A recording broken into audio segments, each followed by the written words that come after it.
My husband Ryan lay motionless in his hospital bed, machines beeping a steady rhythm that had become the soundtrack of my life.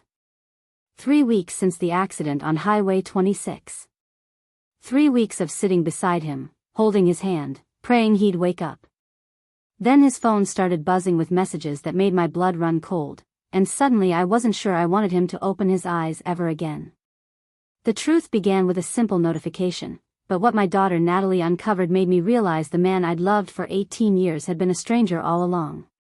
Before we jump back in, tell us where you're tuning in from, and if this story touches you, make sure you're subscribed because tomorrow I've saved something extra special for you. The fluorescent lights of Riverside Medical Center had become my second home. I knew every crack in the ceiling tiles above Ryan's bed, every stain on the linoleum floor, every face of the nurses who rotated through their shifts. Dr. Patel had stopped giving me hopeful updates after the second week. Now he just squeezed my shoulder and said things like, "We're monitoring him closely, and these things take time." Ryan looked peaceful lying there. His face had healed from the initial trauma, the bruises fading to yellow and green before disappearing entirely. If you didn't see the bandage on his head or the tubes running into his arms, you might think he was just sleeping deeply. I'd spent hours studying his face during these vigil sessions, memorizing the tiny scar above his left eyebrow from a childhood fall, the way his jaw clenched even in unconsciousness, the gray that had started threading through his dark hair last year. Natalie visited every day after school. At 16, she handled the crisis with a maturity that broke my heart. She'd sit on the other side of Ryan's bed, doing homework or reading aloud from his favorite Tom Clancy novels, convinced that hearing familiar voices would help bring him back. Sometimes I'd catch her wiping away tears she thought I couldn't see. It was a Thursday afternoon when everything changed. I'd stepped out to grab coffee from the Summit Cafe down the street, needing a brief escape from the antiseptic smell and constant beeping. When I returned with my latte, I found Natalie standing by Ryan's bedside table, staring at his phone with an expression I couldn't quite read. His phone had been in a clear plastic bag with his other belongings since the accident. The screen was cracked from the impact, but it still worked. I'd charged it once a week out of habit, though I wasn't sure why. Maybe I thought he'd want to see his messages when he woke up. Maybe I was just going through the motions of normal life. "Mom," Natalie said quietly, not looking up from the screen. "His phone keeps getting these weird texts." I set down my coffee and moved closer. The phone had buzzed 3 times while I was gone, all from the same unsaved number. Natalie had apparently picked it up to silence it and seen the preview messages on the lock screen. "What kind of texts?" I asked. She handed me the phone. The messages were visible without unlocking it. "Where are you?" Read the first one. "Ryan, this isn't funny anymore. People are asking questions," said the second. The third one made my stomach clench. "I can't keep covering for you. Call me now or I'm going to the police." "Who would threaten to go to the police?" Natalie asked. Her voice had that careful quality it got when she was trying not to upset me. I stared at the messages, my mind racing through possibilities. A business associate? Someone from his company? Ryan worked in commercial real estate development, managing projects across Portland and the surrounding suburbs. His job involved dealing with contractors, city officials, investors. Maybe this was just a work crisis that seemed more dramatic than it actually was. "Probably just someone panicking about a project deadline," I said, trying to sound casual. "Your dad had a lot of balls in the air at work." But even as I said it, something felt wrong. The tone of the messages was too personal, too desperate. And why would a work contact threaten police involvement? The phone buzzed again in my hand. Another message from the same number. "V is getting suspicious. She knows something's wrong. We need to move the money before anyone notices." Natalie and I looked at each other. Her eyes were wide, and I knew my face probably reflected the same confusion and growing dread. "What money?" she whispered.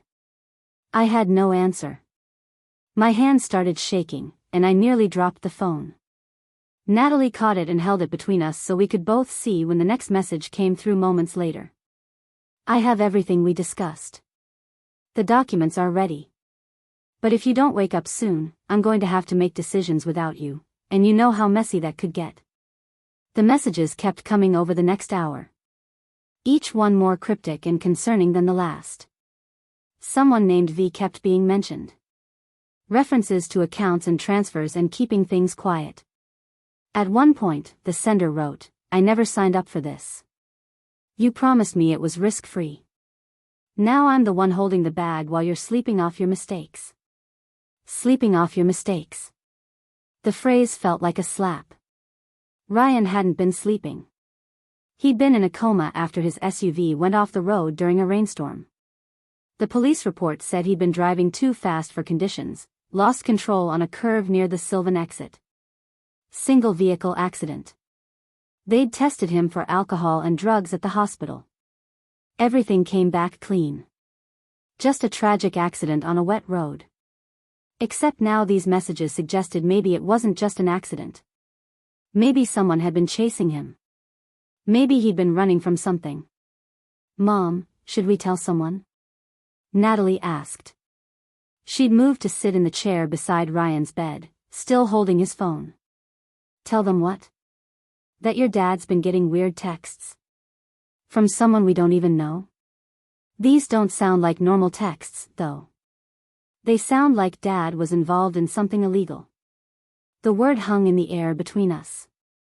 Illegal. My husband Ryan, who coached Natalie's soccer team when she was younger, who spent weekends fixing things around the house, who kissed me goodbye every morning before work with the same gentle peck on the forehead he'd been giving me since we were newlyweds. That Ryan involved in something illegal? Dr. Patel knocked softly on the door frame before entering.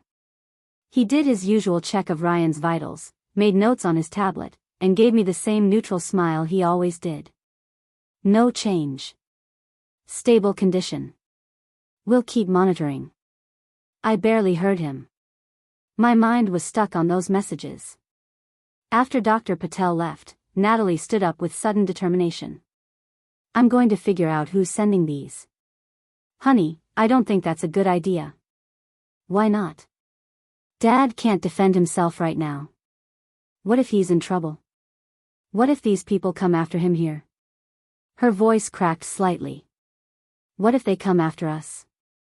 That possibility hadn't even occurred to me, and it sent ice through my veins. I looked at Ryan's peaceful face, and for the first time since the accident, I felt something other than grief and worry. I felt anger. What had he gotten us into? Natalie was already typing on her own phone, her thumbs flying across the screen. "I'm going to do a reverse number lookup. There are websites that can tell you who owns a phone number." "Natalie, wait." But she was already deep into whatever research mode she'd entered. I recognized that look of intense concentration. She got it from Ryan, actually. When he was working on a difficult project, he'd get that same focused expression, everything else fading away until only the problem in front of him existed. The phone in my hand buzzed again. This time it was a different number. "Ryan, I need you to wake up and fix this. The Martinez family is asking for their money back. They're threatening legal action. I can't keep stalling them. Martinez family. Money back. Legal action." Each phrase was another piece of a puzzle I didn't want to complete. "Got it," Natalie announced. She turned her phone toward me, showing a screenshot from some people search website. "The number belongs to someone named Vanessa Reed.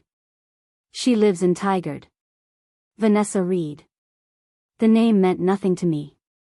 I'd never heard Ryan mention anyone by that name. I pulled out my own phone and searched social media. There were several Vanessa Reeds, but one in particular caught my attention. A woman in her early 30s with auburn hair and a bright smile, posting photos from various Portland restaurants and hiking trails. Her profile said she worked in property management. Property management. Ryan's field. "Is that her?" Natalie asked, looking over my shoulder. "Maybe. I don't know." I scrolled through Vanessa's photos.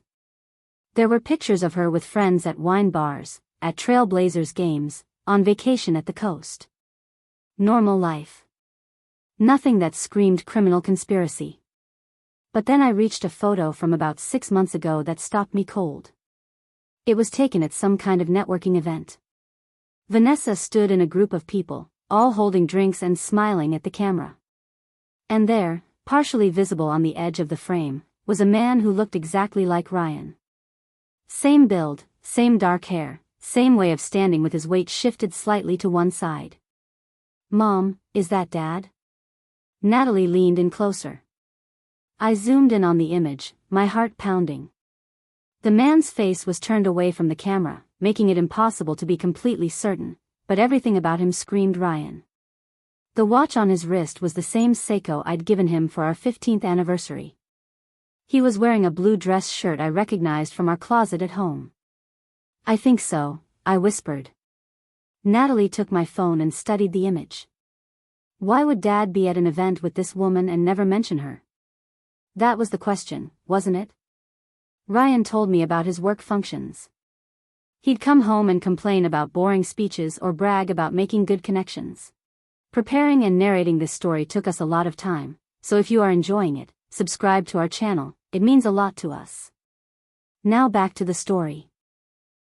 He'd shown me photos from company parties and industry conferences. But this photo with Vanessa Reed had never made it into any of those conversations. Ryan's phone buzzed with another message. "I'm serious, Ryan. If you don't respond by tomorrow, I'm cutting my losses and disappearing. You'll have to deal with the fallout on your own. Assuming you ever wake up." "She knows about the accident," Natalie said. "She knows he's in a coma. How would she know that unless she's been checking on him?" The thought made my skin crawl. Had this woman been to the hospital? Had she stood in this same room, looking at Ryan the way I did, while I was home trying to hold our life together? I stood up abruptly, needing to move, needing to do something. The room suddenly felt too small, too warm. I walked to the window and stared out at the parking lot below. It was early evening, and the sun was setting behind the buildings, painting everything in shades of orange and pink. A beautiful evening. The kind Ryan and I used to enjoy from our back deck at home. How many of those evenings had been lies? How many times had he claimed to be working late when he was actually doing whatever this was with Vanessa Reed? "Mom?" Natalie's voice was soft behind me. "What are we going to do?" I turned to look at her. My daughter, who should have been worried about calculus tests and prom dates, was instead standing in a hospital room trying to unravel her father's secret life. The unfairness of it all crashed over me like a wave. "We're going to find out the truth," I said. The words came out stronger than I felt. "Whatever your dad was involved in, we need to know. Before he wakes up. Before we're blindsided by something worse." Natalie nodded, relief washing over her face. She'd been waiting for me to take charge, to be the adult who knew what to do. The problem was I had no idea what to do. I was a reference librarian at the Portland Public Library. My days involved helping people find books and teaching seniors how to use computers. I wasn't equipped for whatever this was. But as I looked at Ryan lying there, so peaceful and innocent looking, something hardened inside me. He'd made choices that had brought this into our lives. Now I had to protect my daughter from whatever mess he'd created. "Can you unlock his phone?"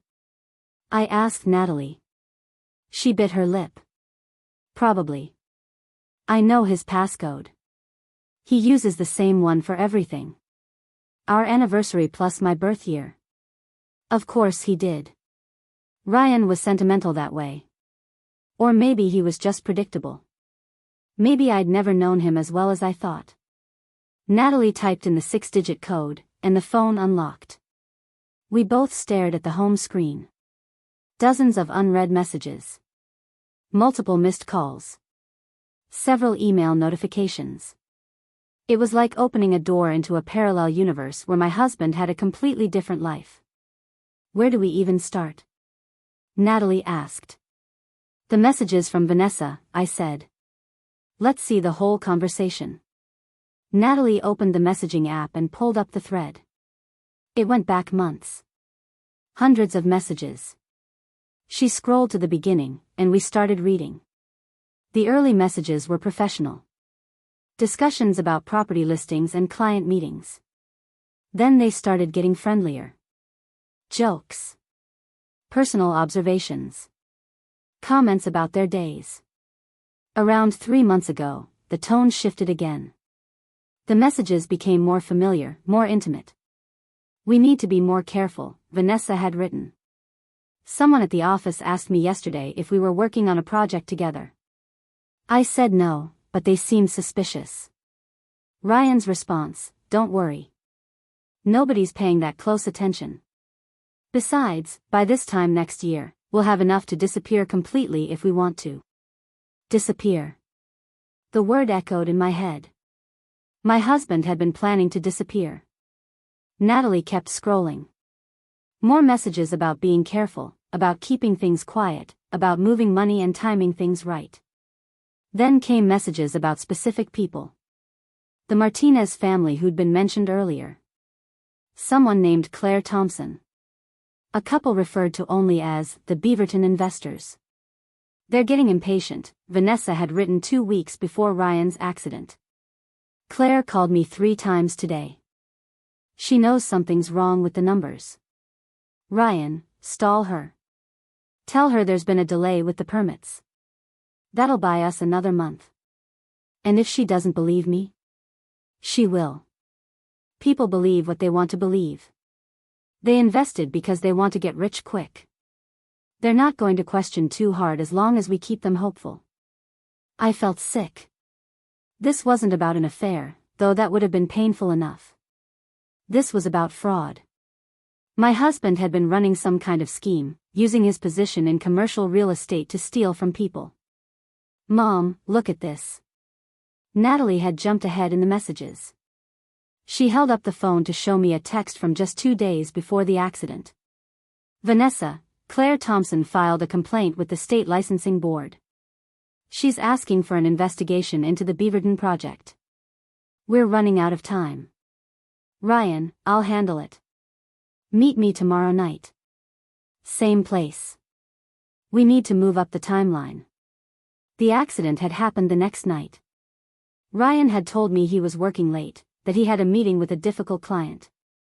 I'd kissed him goodbye, told him to drive safely in the rain, and settled in to watch Netflix with Natalie. Hours later, I'd gotten the call from the hospital. He was meeting her when he crashed, Natalie said quietly. He was going to meet Vanessa. The police report flashed through my memory. The accident happened on Highway 26 near the Sylvan exit. That route didn't make sense if Ryan was coming home from his office in downtown Portland. But it made perfect sense if he was heading toward Tigard, where Vanessa lived. He wasn't coming home at all, I said, more to myself than to Natalie. He was going to her. We sat in silence for a moment, the weight of these revelations pressing down on both of us. The man in the hospital bed wasn't the person I thought I'd married. He was someone else entirely. Someone who lied and stole and planned to abandon his family. Ryan's phone buzzed again.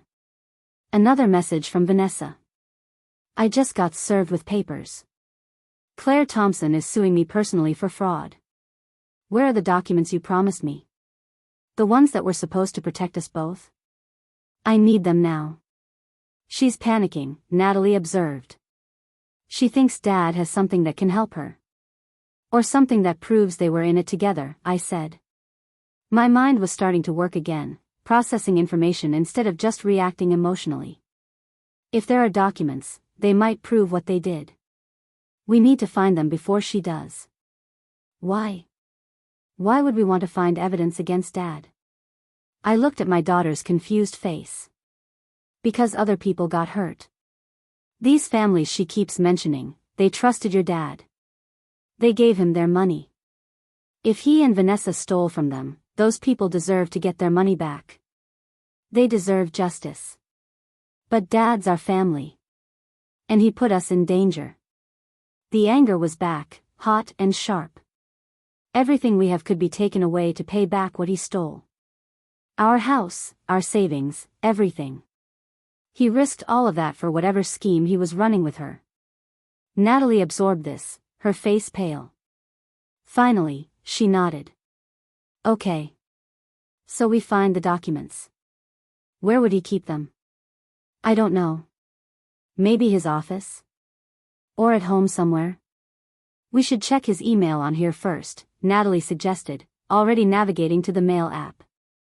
If he was communicating with Vanessa, there might be attachments or clues. She was right.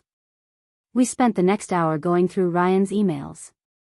There were dozens from Vanessa, many marked as important. They discussed properties that I'd never heard of, deals that didn't appear in any of Ryan's official work correspondence.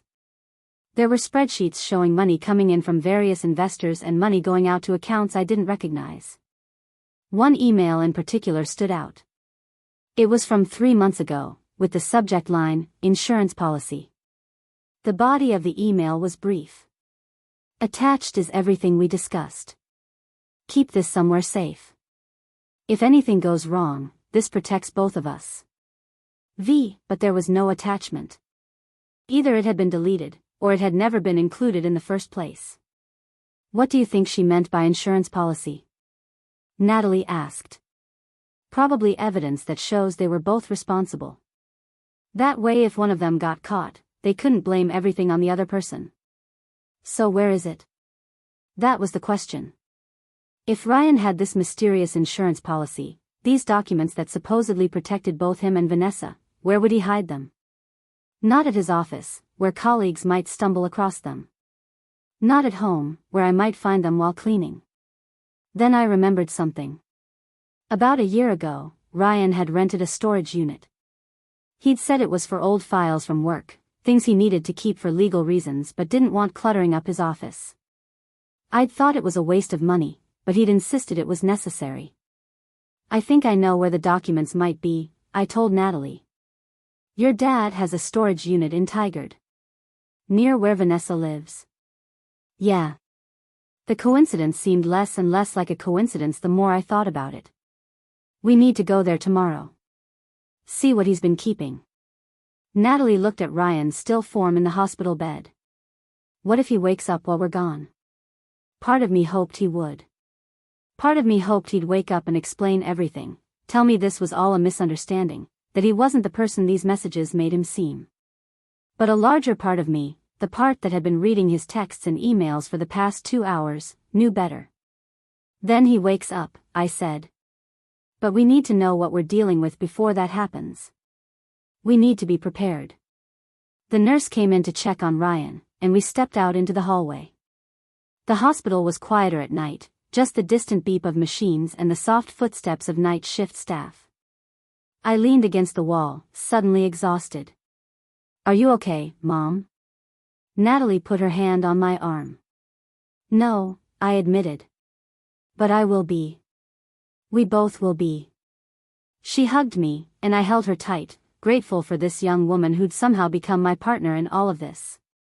When did my daughter grow up? When did she become someone I could lean on instead of someone who leaned on me? We drove home in silence, both lost in our own thoughts. Our house in Beaverton looked the same as always. 2 stories, pale yellow siding, neat lawn that Ryan had been so proud of maintaining. But now it felt like a stage set, a facade hiding ugly truths. Inside, everything was exactly as we'd left it that morning. Breakfast dishes in the sink. Ryan's jacket still hanging by the door. His reading glasses on the coffee table next to a book he'd been reading before the accident. All these small pieces of normal life, now tainted by what we'd learned. I'm going to bed, Natalie said. She looked drained, older than her 16 years. We should get up early tomorrow. To go to the storage unit. Natalie, I called as she headed upstairs. I'm proud of you. The way you're handling this. Your strength. She gave me a sad smile. I learned from the best. After she went up, I sat in the living room in the dark. The house creaked and settled around me, familiar sounds that usually brought comfort but tonight just emphasized how alone I felt. My phone sat on the coffee table, and I picked it up, scrolling through photos of our family. Birthday parties. Vacations to the Oregon coast. Christmas mornings. Ryan smiling at the camera, his arm around me, looking like the perfect husband and father. Had any of it been real? Or had I been living with a stranger all these years? My phone buzzed with a text. For a heart-stopping moment, I thought it might be from Ryan's phone, from Vanessa somehow knowing we'd been reading their messages. But it was from my best friend Karen. "How's Ryan today? Thinking of you."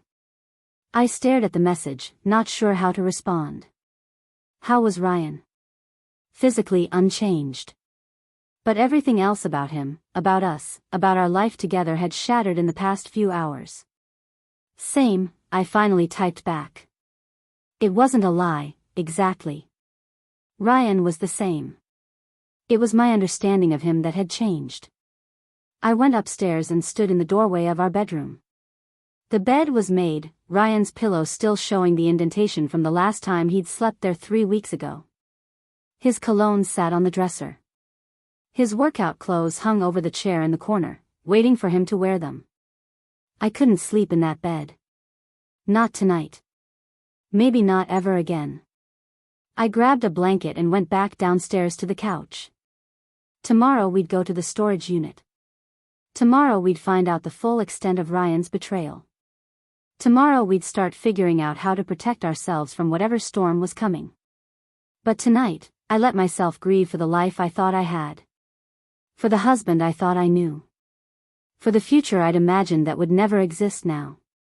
The house was silent except for my quiet tears. Morning light filtered through the living room curtains, finding me still curled on the couch under the blanket. My neck ached from the awkward position, and my eyes felt swollen from crying. The clock on the wall showed 6:15. Natalie would be up soon for school, but I'd already decided she wasn't going today. We had more important things to do. I made coffee with shaking hands, the familiar routine feeling foreign in this new reality. Everything looked the same in our kitchen. The magnets on the refrigerator holding Natalie's old artwork and our family calendar. The coffee mugs Ryan had insisted on organizing by size. The small herb garden on the windowsill that he watered every Sunday morning. All these tiny pieces of the life we'd built, and now I questioned every single one. Had he been watering those herbs while planning to run away with Vanessa? Had he hung Natalie's artwork while stealing from families who trusted him? The disconnect between the Ryan I knew and the Ryan revealed in those messages felt impossible to reconcile. Natalie came downstairs at 7, already dressed in jeans and a sweatshirt instead of her school uniform. She'd been thinking the same thing I had. No school today. Today we uncovered the truth. I couldn't sleep much, she admitted, pouring herself orange juice. I kept thinking about those families Dad stole from. The Martinez family. Claire Thompson. How many others are there? I don't know, honey. But we're going to find out. We ate breakfast in near silence, both of us lost in thought. I kept checking Ryan's phone, which Natalie had brought home with us. More messages had come through overnight from Vanessa, each one more desperate than the last. She was clearly spiraling, worried about the lawsuit and the investigation and Ryan's continued silence. "I'm going to assume you're dead," one message read. "That's easier than thinking you abandoned me to deal with this alone. At least if you're dead, I can stop being angry at you." But the most recent message, sent at 2 in the morning, chilled me to the bone. "I know where you keep everything. If you don't wake up and fix this by the end of the week, I'm going to get those documents myself. I know about the storage unit, Ryan. I know about all of it." "She's going to beat us there," Natalie said, reading over my shoulder. "We need to go now." I looked up the address for the storage facility. It was called Secure Space Storage, located off Highway 217 in Tigard. Ryan had given me a key on his keyring labeled with just the number 47, though I'd never thought to ask what it unlocked. Now I retrieved his keys from the bowl by the front door where they'd sat untouched since the hospital had given us his belongings. The drive to Tigard took 20 minutes through morning traffic. Neither of us spoke much. I kept glancing at Natalie, worried about how all of this was affecting her, but she stared out the window with that same focused expression she'd had yesterday. Processing. Planning. Being stronger than any 16-year-old should have to be. Secure Space Storage was a sprawling complex of orange metal buildings surrounded by a chain-link fence. A keypad at the entrance required a code. I tried Ryan's usual passwords. Our anniversary. Natalie's birthday. Nothing worked. Frustration built in my chest until Natalie leaned over from the passenger seat. Try the storage unit number, she suggested. 4727. The gate clicked and rolled open. Of course. Ryan liked simple systems, patterns he could remember easily. It was one of the things that had made him seem so straightforward, so uncomplicated. Now I wondered if that simplicity had been a disguise, making him seem trustworthy while he hid complex lies underneath. We found Unit 47 in the third building. The orange metal door looked identical to all the others, giving no hint of what secrets it contained. My hand trembled as I fitted the key into the lock. Part of me wanted to turn around, drive away, pretend we'd never seen those messages. Ignorance had been easier. But Natalie stood beside me, waiting, and I knew we'd crossed a line yesterday. There was no going back. The lock clicked. I rolled the door up, and fluorescent lights flickered on automatically inside. The unit was larger than I'd expected, maybe 10 feet by 15 feet. Metal shelving units lined the walls, filled with cardboard boxes and plastic storage containers. A small desk sat in one corner with a laptop and a filing cabinet beside it. Everything was meticulously organized, labeled with Ryan's neat handwriting. Property files. Tax documents. Client records. Nothing seemed immediately suspicious. Where do we start? Natalie asked, stepping inside. The filing cabinet, I think.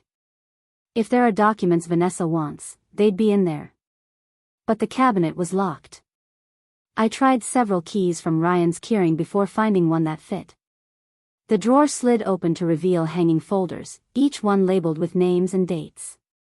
Martinez Family Investment. Thompson Property Development. Beaverton Commercial Complex. Dozens of them, spanning back at least 3 years. I pulled out the Martinez folder first. Inside were contracts, bank statements, and handwritten notes in Ryan's writing.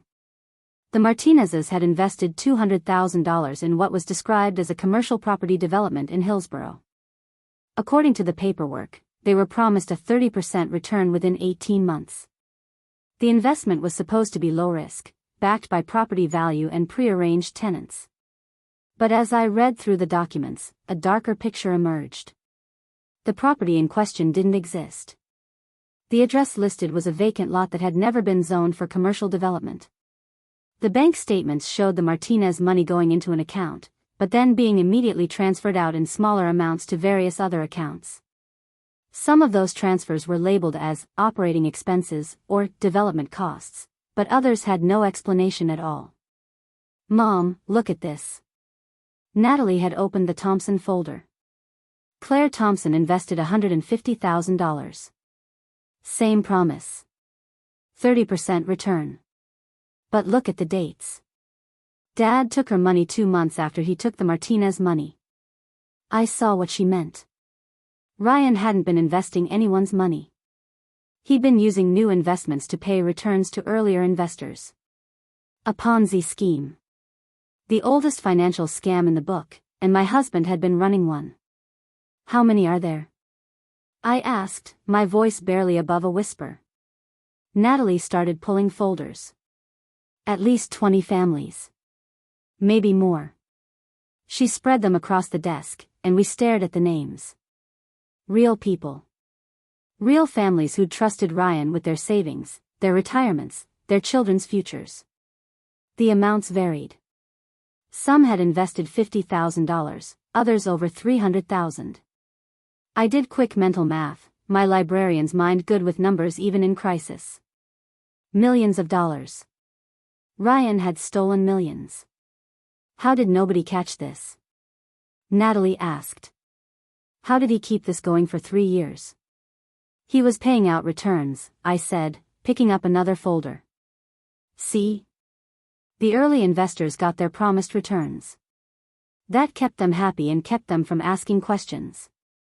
They probably told their friends what a great investment opportunity it was. That's how Ponzi schemes work.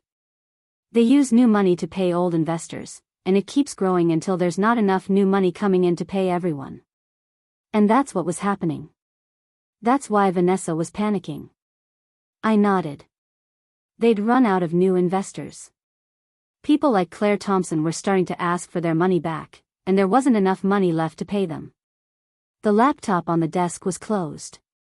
I opened it, not really expecting it to work, but it powered on immediately. No password required. Ryan must have disabled that feature for this device, probably so Vanessa could access it if needed. The desktop was covered with spreadsheet files. I opened one at random and found myself looking at a detailed accounting of every dollar that had come in and gone out of Ryan's scheme. He'd been meticulous about tracking it all, probably so he and Vanessa could keep their story straight if anyone asked questions. Column after column showed the flow of money. Deposits from investors. Transfers to pay fake returns. Transfers to pay administrative fees, which I now realized had been going straight into Ryan's personal accounts. He'd been skimming off the top while promising these families their money was safe and growing. One spreadsheet was titled Exit Strategy. I clicked it open with dread. The document outlined a plan for Ryan and Vanessa to close everything down. They would tell remaining investors that the development projects had been delayed due to permitting issues. They would offer to return principal investments minus administrative costs, which would leave them keeping about 40% of what they'd stolen. Most investors would probably accept rather than risk losing everything. Those who pushed back would be stonewalled until they gave up or sued, at which point Ryan and Vanessa planned to declare bankruptcy and disappear.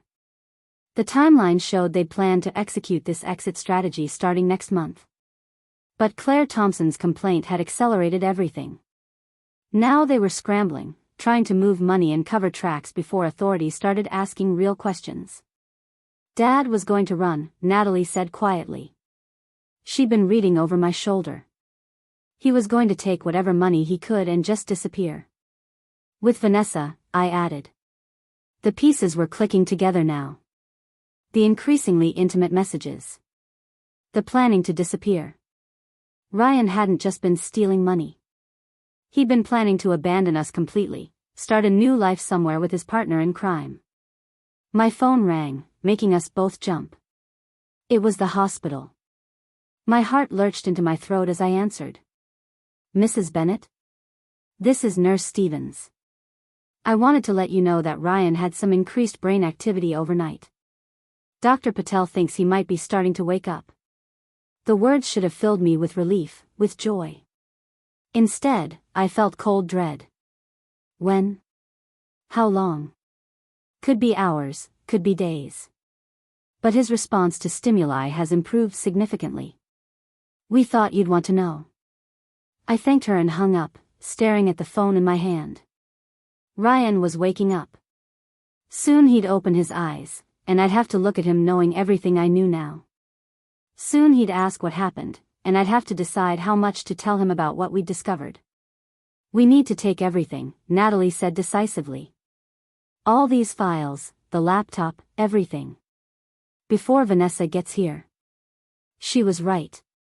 We spent the next 45 minutes loading boxes into my SUV.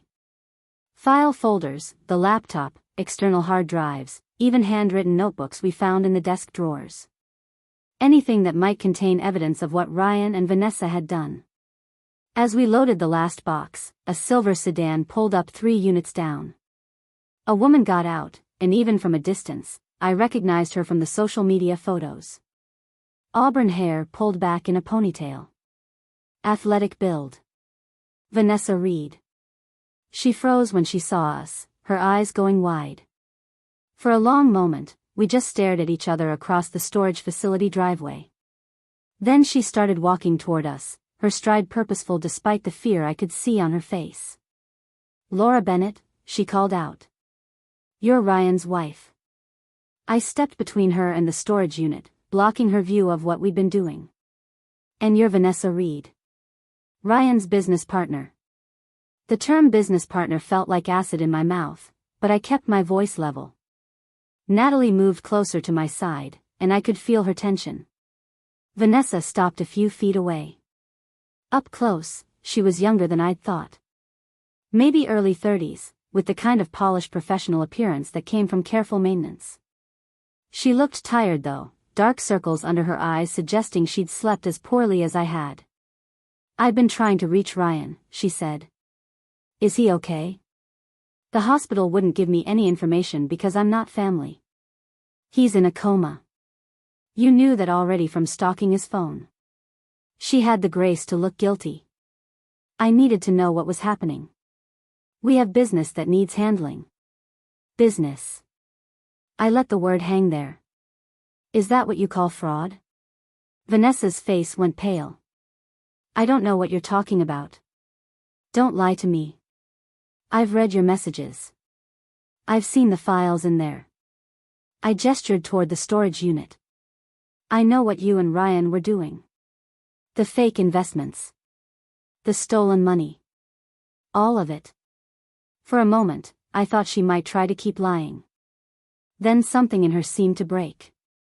Her shoulders sagged, and she wrapped her arms around herself like she was cold despite the mild morning temperature.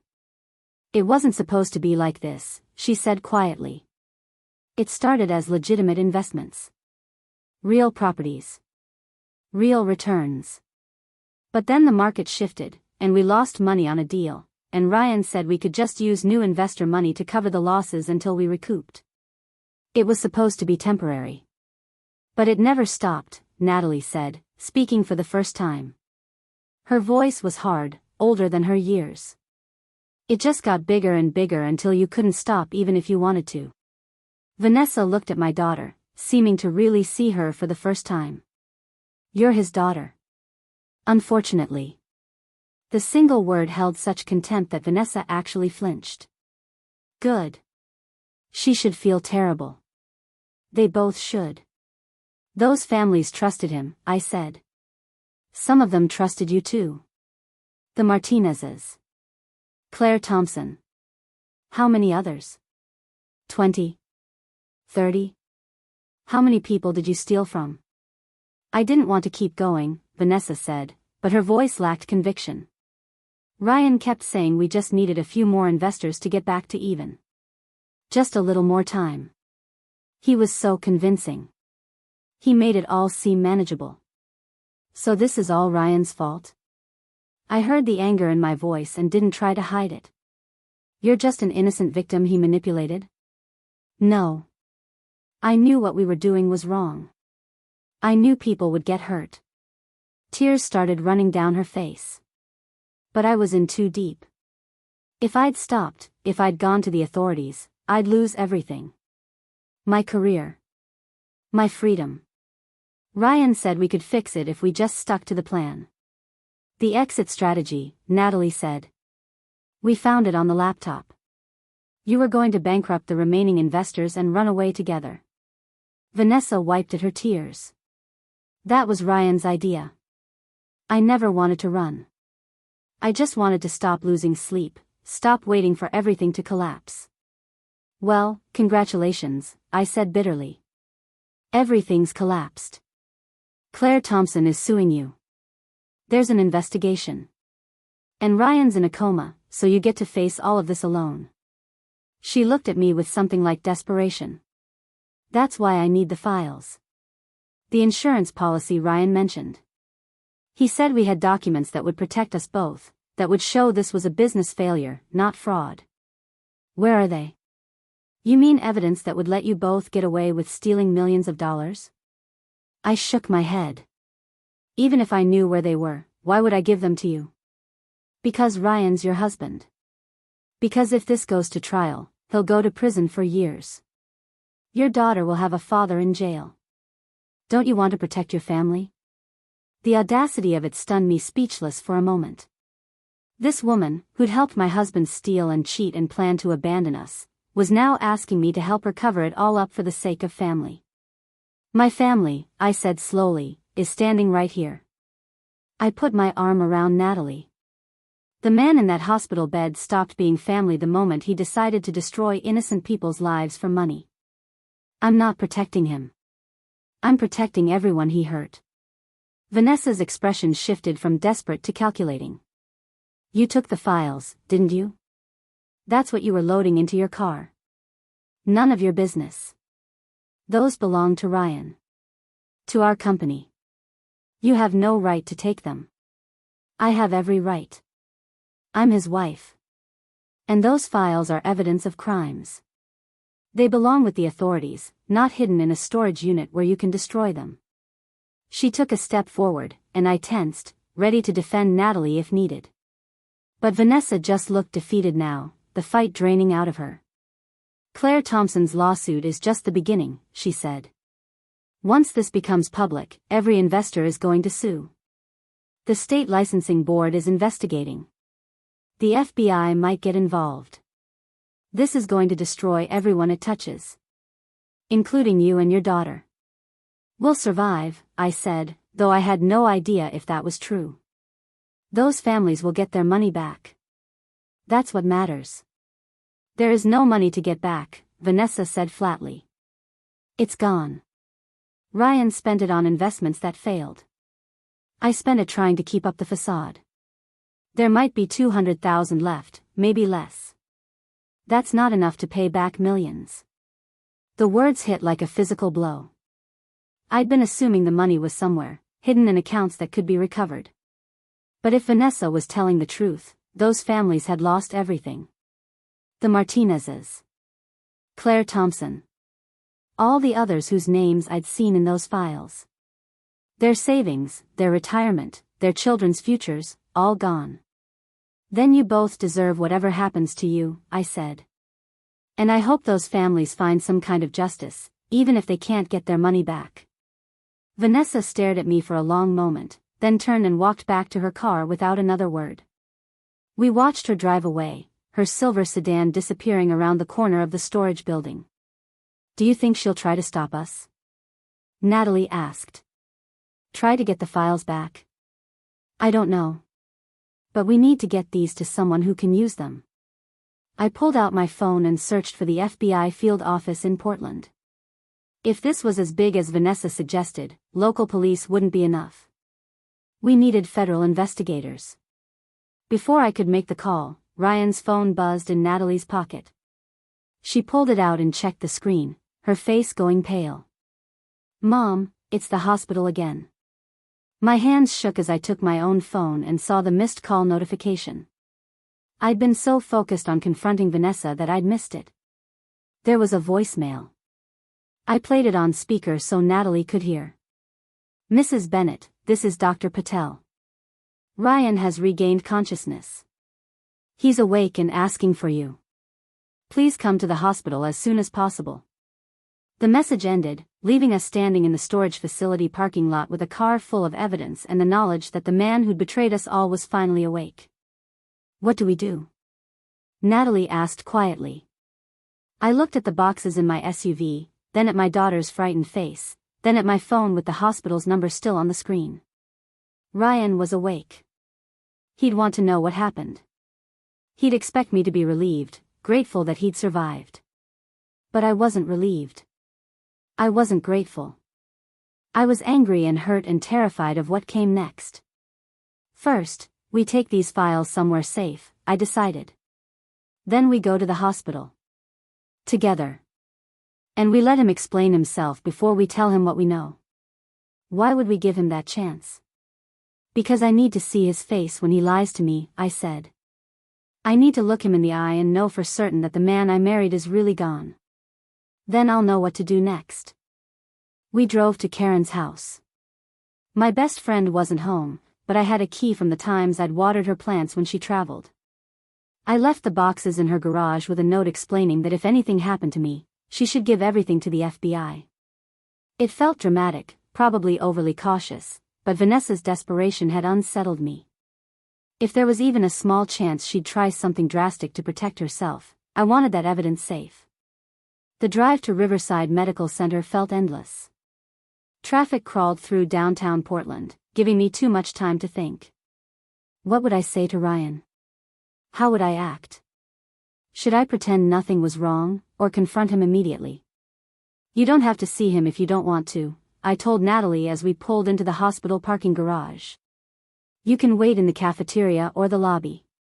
No, she said firmly. I want to be there. I want to hear what he says. We held hands as we walked through the hospital corridors.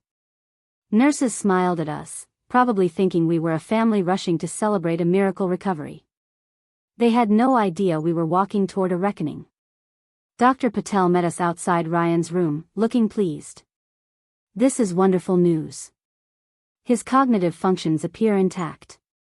He remembers the accident, though some details are fuzzy. He's been asking for you repeatedly. Can we see him? My voice sounded surprisingly steady. Of course. Just keep the visit brief.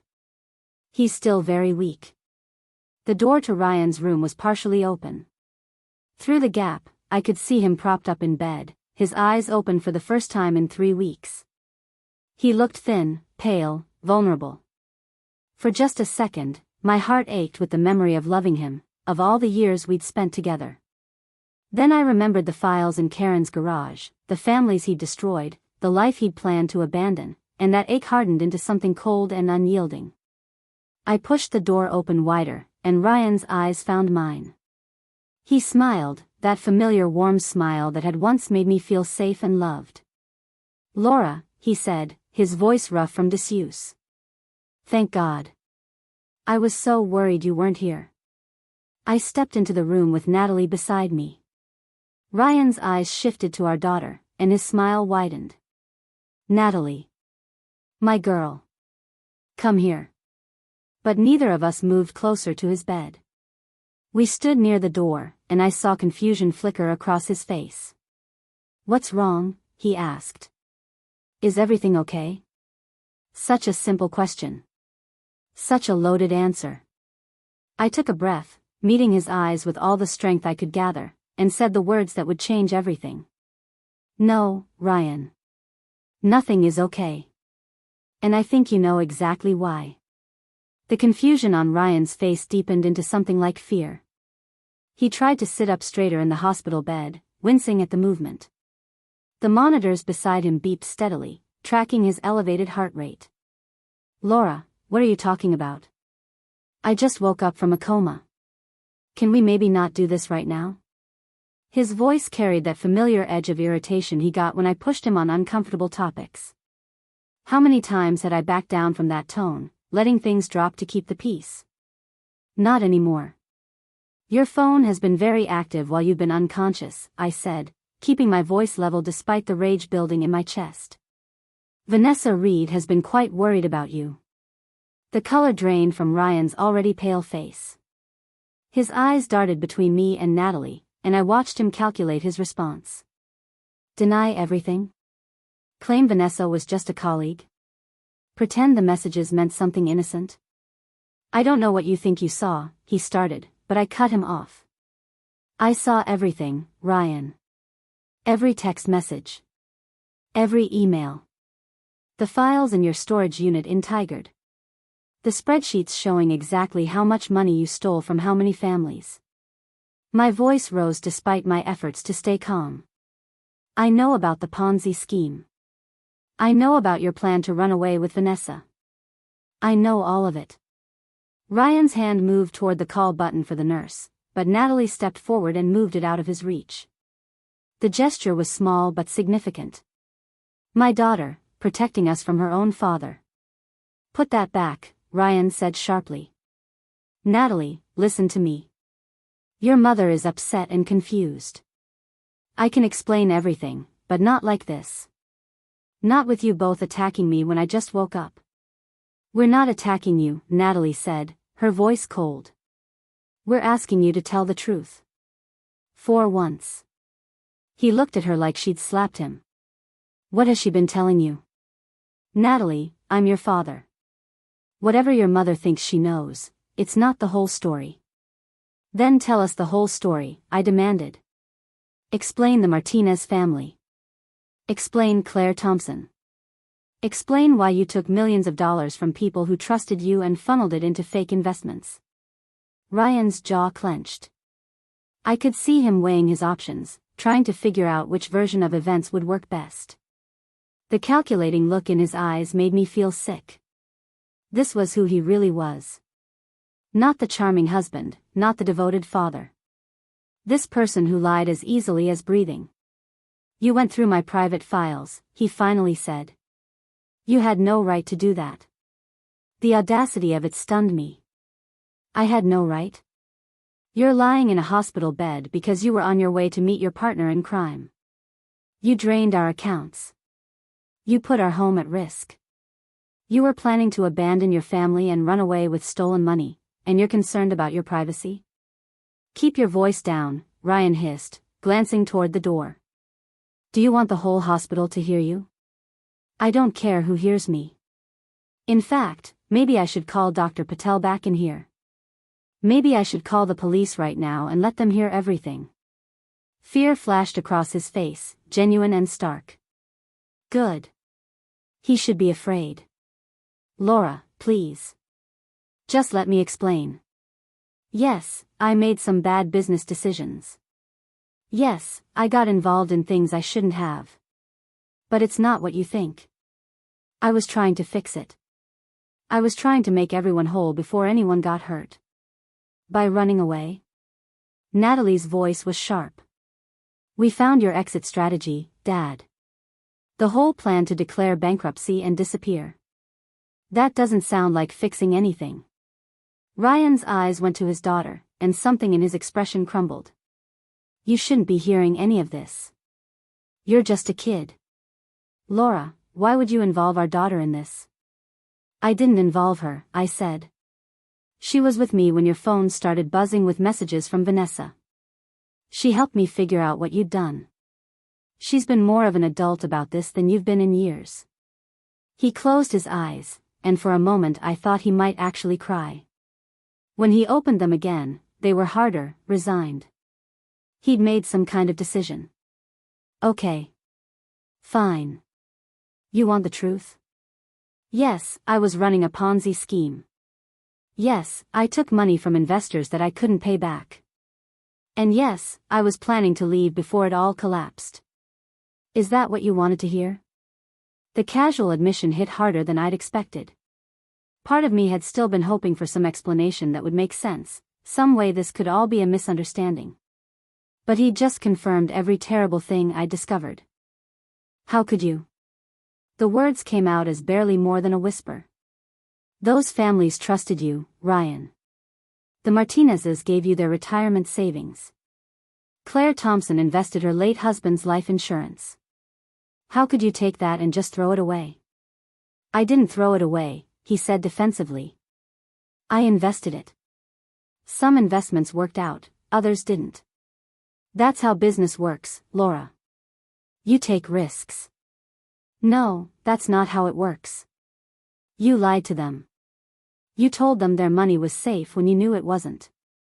You used new investor money to pay old investors. That's not business, that's theft. It would have worked if the market hadn't turned against us. If we'd had another 6 months, we could have recouped the losses and paid everyone back with the promised returns. The timing was just wrong." I stared at him, horrified by his complete lack of remorse. He wasn't sorry for what he'd done. He was sorry he'd been caught. Sorry his scheme had fallen apart before he could escape.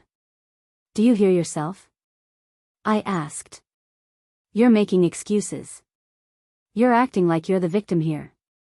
"I am a victim," he shot back. "Vanessa convinced me this was a good idea. She said she had experience with these kinds of investments. She said it was foolproof. I trusted her." "Don't put this on Vanessa," I said, even though I had no reason to defend her. "I read your messages. You were the one pushing to expand. You were the one who wanted to take on more investors. This was your scheme, Ryan. Yours." He looked away, staring at the window where morning light streamed through the blinds. "What are you going to do? Are you going to turn me in?" The question hung in the air between us. Natalie looked at me, waiting to see what I'd say. Ryan watched me with an expression I couldn't read. Hopeful? Fearful? Calculating whether I still loved him enough to protect him? I already did, I said quietly. I called the FBI before we came here. They're sending agents to take statements and collect evidence. They'll probably want to talk to you as soon as Dr. Patel clears it. Ryan's face went white. You what? Laura, do you have any idea what you've done? They'll arrest me. I'll go to prison. Our daughter will grow up with a father in jail. Everyone we know will find out. Our lives will be destroyed. Our lives are already destroyed, I said. You destroyed them when you decided to steal and lie and plan to abandon us.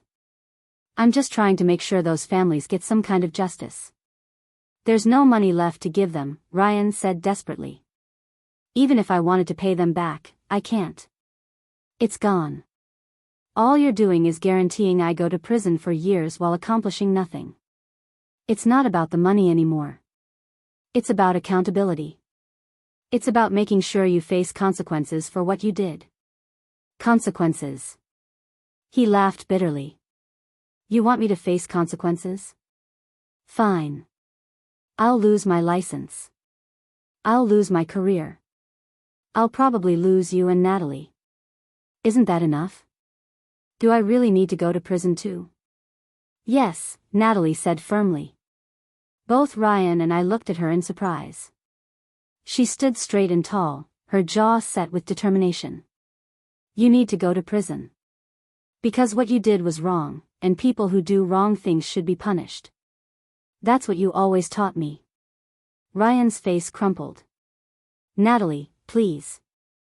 I'm your father. Don't you love me? I don't know anymore, she said, and her voice broke slightly. I loved the person I thought you were. But that person doesn't exist. You're someone else. Someone I don't recognize. Tears ran down Ryan's face now. I'm still your dad. I made mistakes, terrible mistakes, but I'm still me. I still love you. I still love both of you. If you loved us, you wouldn't have risked everything for money, I said. If you loved us, you wouldn't have been planning to run away with Vanessa. Love doesn't look like what you did, Ryan. He reached toward me, but I stepped back, out of range. The gesture felt symbolic somehow. All the distance that had been growing between us for years, now made physical and undeniable. What happens now? He asked, wiping at his face. Now we wait for the FBI, I said. You tell them everything. You give them all the information they need to help those families. You cooperate fully and accept whatever consequences come. And if I don't? Then I testify against you.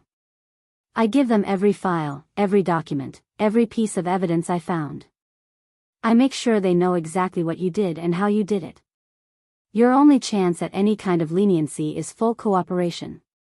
Ryan stared at me like he was seeing me for the first time. Maybe he was. Maybe he'd always seen me as someone who would stand by him no matter what, someone who would prioritize his needs over everything else. He was learning differently now. I didn't want it to be like this, he said quietly. I thought I could fix everything before anyone found out. I thought I could protect you from all of this.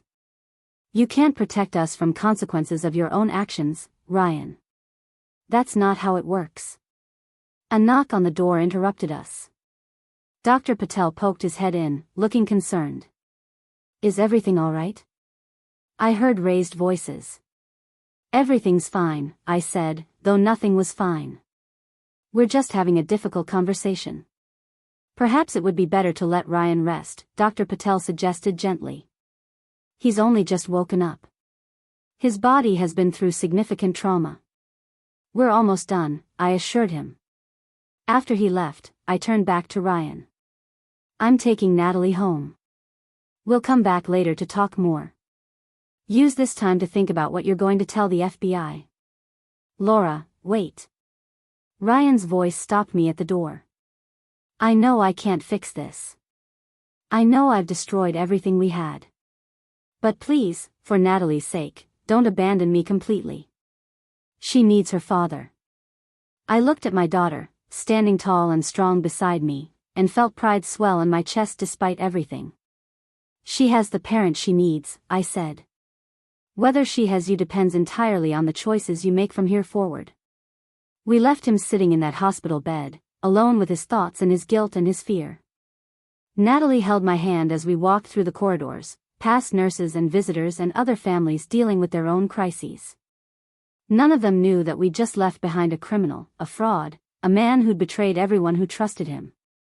In the parking garage, Natalie finally let herself cry.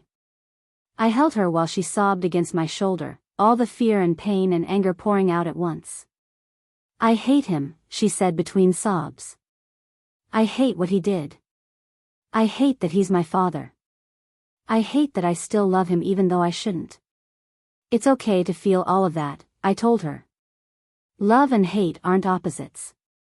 Sometimes they exist side by side, especially when someone hurts us this deeply. What's going to happen to us, Mom? Everyone's going to know. Kids at school.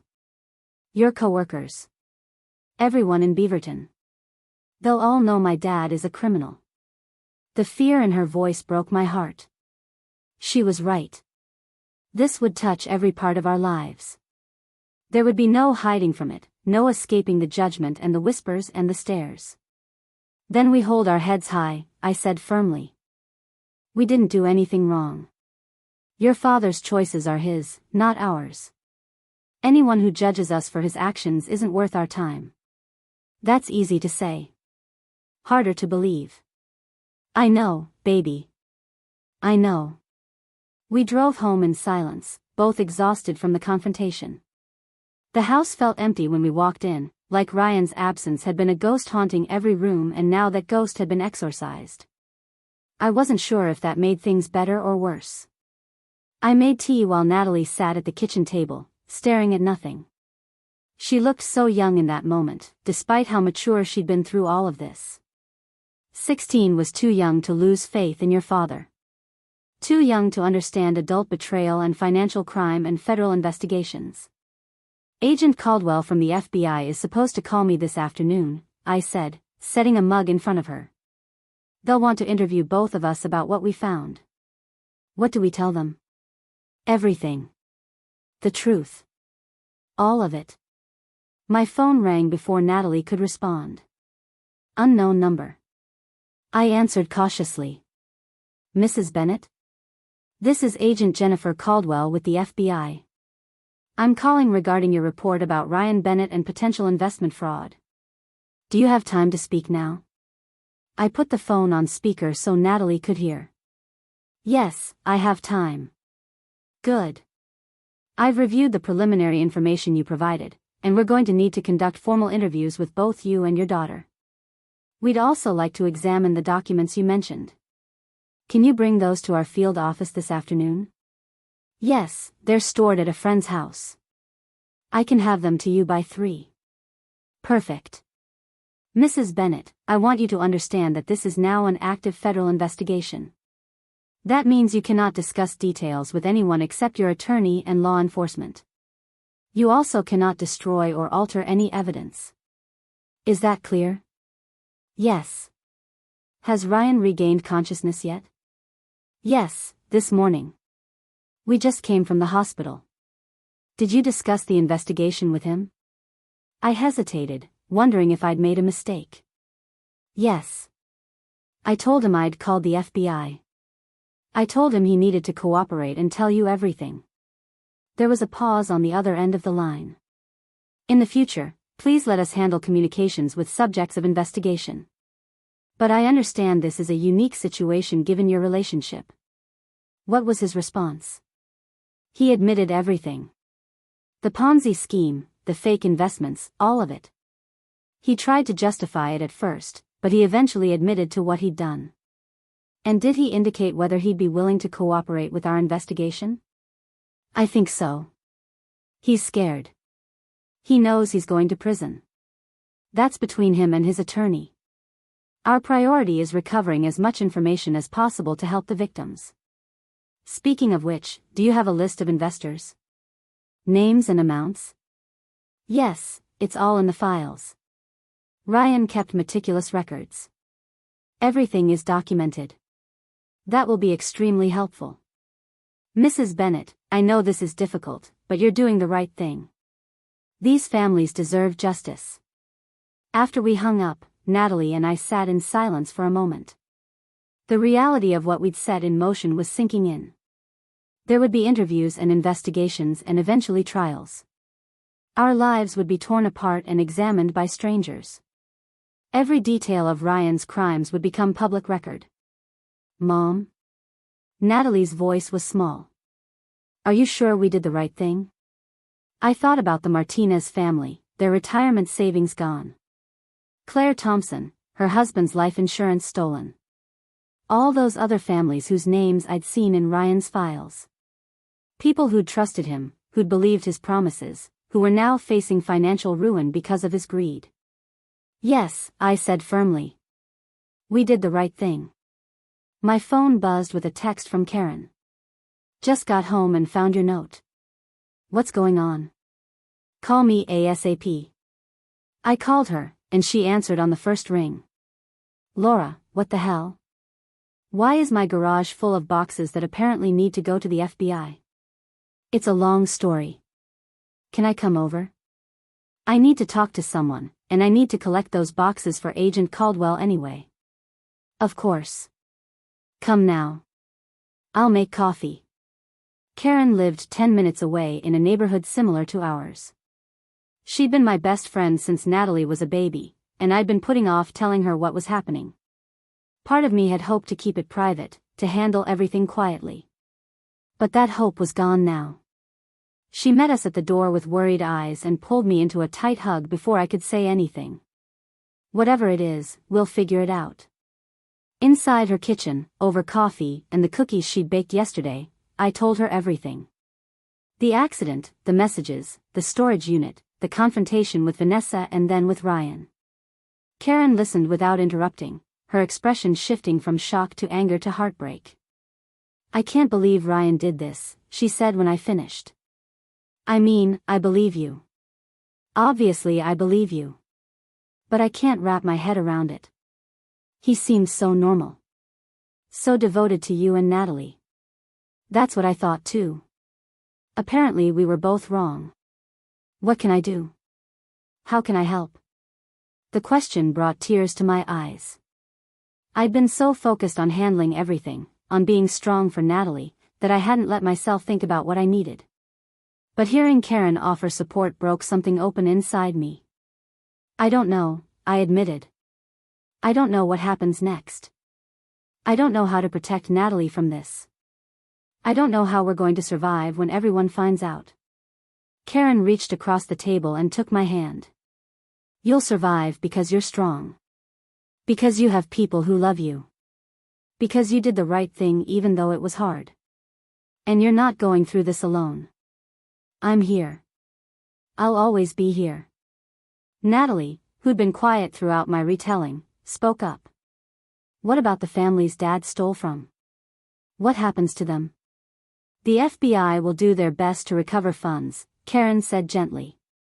But honestly, honey, if the money's really gone, they might not get much back. That's not fair. They shouldn't have to suffer because of what Dad did. No, they shouldn't. But sometimes life isn't fair. Sometimes terrible people do terrible things, and innocent people get hurt. All we can do is try to make it right where we can. We loaded the boxes from Karen's garage into my SUV, and she helped me organize them in a way that would make sense to the FBI agents. Years of working as a librarian had trained me to categorize and organize information, and I found comfort in the familiar task. This one has all the investor files, I explained to Karen. Names, amounts, contracts. This one has bank statements and financial records.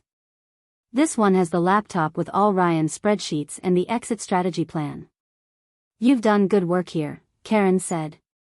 Most people would have just found this stuff and fallen apart. You investigated. You documented. You're giving the FBI everything they need to build a case. I had help. I looked at Natalie, who was double-checking that we hadn't forgotten any boxes.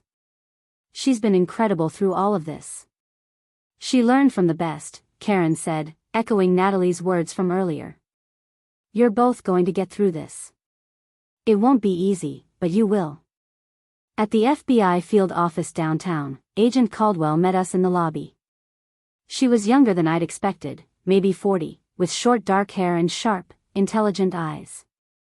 She greeted us professionally and led us to a conference room where another agent, an older man introduced as Agent Torres, waited with a laptop and recording equipment. Before we begin, Agent Caldwell said, I want to explain what's going to happen. We're going to record these interviews for documentation purposes. Everything you tell us will be part of the official investigation. We'll ask you to walk us through how you discovered the fraud, what evidence you found, and any conversations you've had with Ryan Bennett or Vanessa Reed. This might take several hours. Are you both prepared for that?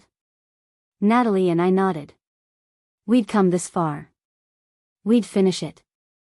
The interview was exhausting. Agent Caldwell asked detailed questions about every message, every file, every conversation.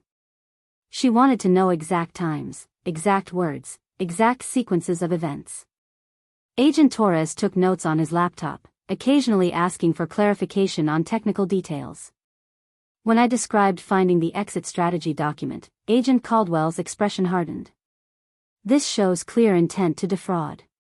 They weren't just making bad business decisions. They were planning to steal and run. That's what made me realize I had to turn him in, I said. Before that, some part of me was still hoping there was an explanation. But seeing that plan, knowing he was going to abandon us and leave those families with nothing, I knew he had to face consequences. You're very brave, Agent Torres said. Most spouses would protect their partner, even in circumstances like this. I'm not protecting a criminal at the expense of innocent people, I said. Even if that criminal is my husband. After 3 hours, they finally let us go. My head ached from the intensity of the questioning, and Natalie looked drained. Agent Caldwell walked us to the elevator. We'll be in touch as the investigation proceeds, she said. You should also know that this will likely become public soon. Once we arrest Ryan and Vanessa, the media will pick up the story. You should prepare yourselves for that attention. The thought of reporters and cameras made my stomach turn, but I nodded. We'll handle it. I believe you will, Agent Caldwell said. You've handled everything else. In the car on the way home, Natalie turned to me. Did we just destroy Dad's life? No, I said firmly.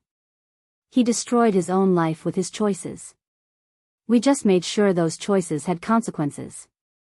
But even as I said it, doubt crept in. Had we done the right thing? Would Natalie resent me for this decision when she was older? Would the families actually get any justice from all of this?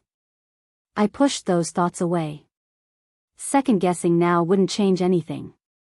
We'd chosen our path. Now we had to see it through to whatever end awaited us. The news broke 3 days later. I was at work shelving returned books in the history section when my phone started buzzing incessantly. Text after text from numbers I didn't recognize. Emails flooding my inbox. Karen calling, then my sister, then people I hadn't spoken to in years. I stepped into the back office and pulled up a news website. There it was, front page of the Portland Tribune's online edition. Local real estate developer arrested in multi-million-dollar investment fraud. Below the headline was a photo of Ryan being led from Riverside Medical Center in handcuffs, still wearing a hospital gown with a jacket thrown over his shoulders. He looked directly at the camera, and the expression on his face was one I'd never seen before. Defeat. Complete and utter defeat. The article detailed everything. The fake investment opportunities. The estimated 23 families who'd been defrauded. The amounts ranging from $50,000 to over $300,000 per investor. Vanessa Reed's name appeared multiple times, identified as Ryan's business partner and co-conspirator. She'd been arrested at her apartment that same morning. My hands shook as I read through the details. They'd used my information, the files I'd provided, to build their case. Everything I'd found in that storage unit had given the FBI exactly what they needed to move quickly. Within 72 hours of my initial call, they'd gathered enough evidence to make arrests. The article mentioned me only as Bennett's wife, who discovered the fraud and contacted authorities. No name, no identifying details beyond that.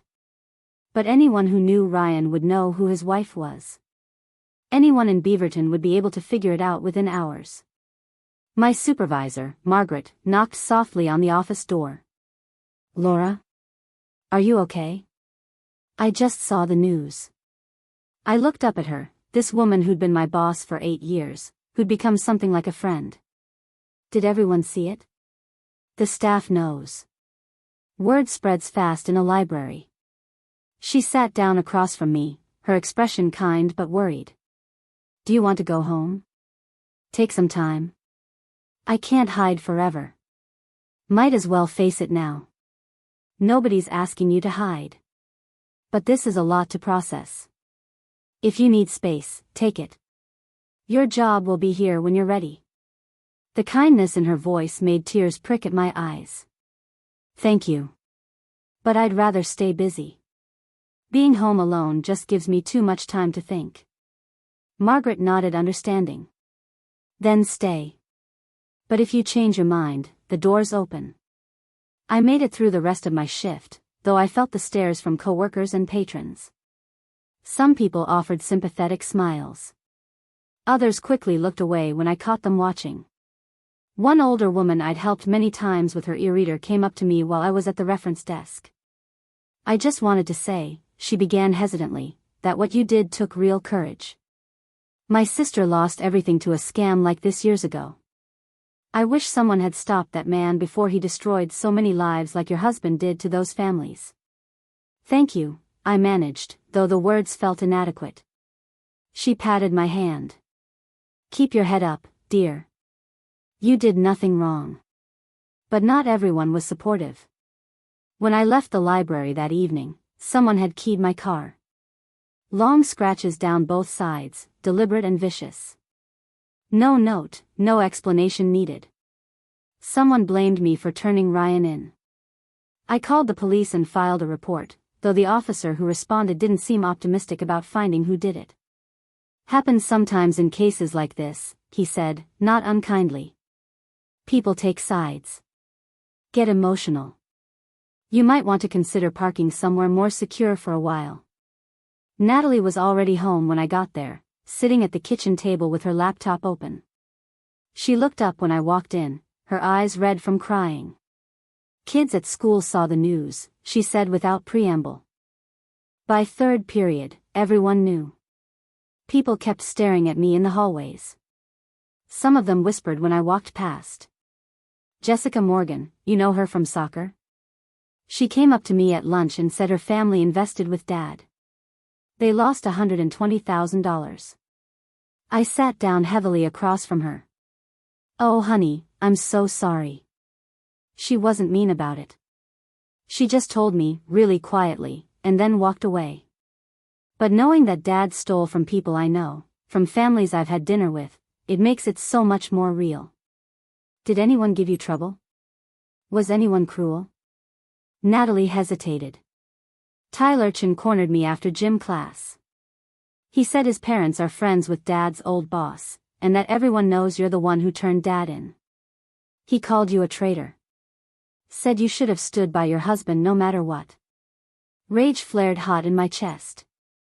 That boy has no idea what he's talking about. I know. I told him Dad was a criminal who destroyed innocent families, and that Mom did the right thing. Then I walked away before I said something worse. She managed a small smile. But it was hard. Really hard. It's going to be hard for a while. People are going to have opinions. Some will support us, others won't. All we can do is know in our hearts that we made the right choice. My phone rang. Unknown number again. I was learning to dread those calls. I answered cautiously. "Mrs. Bennett? This is Claire Thompson. I don't know if you remember me, but your husband managed an investment for me." I remembered the name from the files. The widow whose late husband's life insurance Ryan had stolen. "Yes, Ms. Thompson. I'm so sorry for what happened to you. I wanted to call and thank you." Her voice was thick with emotion. The FBI told me that you're the one who discovered the fraud and reported it. They said without your evidence, they might not have been able to build a case this quickly. I just did what anyone should do. No, you didn't. You did what most people wouldn't have the strength to do. You chose truth over loyalty to your husband. That takes incredible courage. She paused, and I heard her take a shaky breath. My husband died 2 years ago. The insurance money was supposed to secure my future, help me retire comfortably. Your husband took all of it. Every penny. I've been trying to figure out how to survive, how to pay my mortgage. The FBI says there's a chance I might recover some of it now, because of what you did.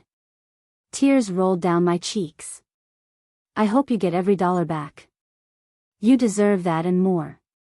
Even if I don't, even if the money's truly gone, at least he'll face consequences. At least other people won't be victimized. That matters more than you know.